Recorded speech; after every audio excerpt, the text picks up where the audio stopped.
আসসালামু আলাইকুম রহমতুল্লাহি বারাকাতু।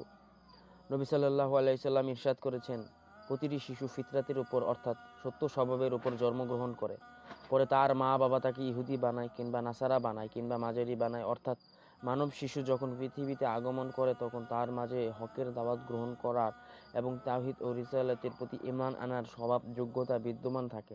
কেননা রূহের জগতে তাকে প্রশ্ন করা হয়েছিল, আমি কি তোমাদের প্রতিপালক নই? তখন সে তার স্বভাব যোগ্যতা থেকে উত্তর দিয়েছিল, অবশ্যই আপনি আমাদের প্রতিপালক।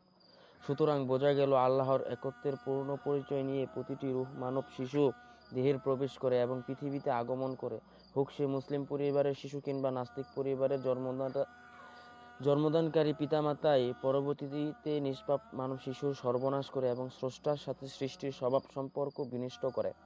প্রস্তুত ইহুদি, খ্রিস্টান ও অগ্নিপূজক পরিবারে জন্মগ্রহণ করলে তো সন্তান ও মা বাবার অনুগামী রূপে ইহুদি, খ্রিস্টান ও অগ্নিপূজার ধর্মগ্রহণ করে। পক্ষান্তরে মুসলিম মা বাবার ঘরে জন্মগ্রহণ করার ক্ষেত্রে নামে মুসলমান থাকলেও এখন তো নামেও মুসলমান থাকে না। মা বাবা তাকে এমন পরিবেশে এমন শিক্ষা দীক্ষা গড়ে তোলে যে ইসলামে কোনো স্বভাব তার মাঝে আর বিদ্যমান থাকে না। আচার আচরণ, ধ্যান ধারণা ও চিন্তা চেতনা সে ওই সকল জাতিরই অনুগামী হয়ে পড়ে। সন্তানের শিক্ষা দীক্ষা ও তালিম তারবিয়াতের ক্ষেত্রে সতর্কবাণীরূপে এই হাদিসে অত্যন্ত গুরুত্বপূর্ণ। হাদিসে মর্মবাণী এই যে, আপনার ঘরে আল্লাহ তার এক নিষ্পাপ সৃষ্টির পবিত্র আমানত রূপে পাঠিয়েছেন।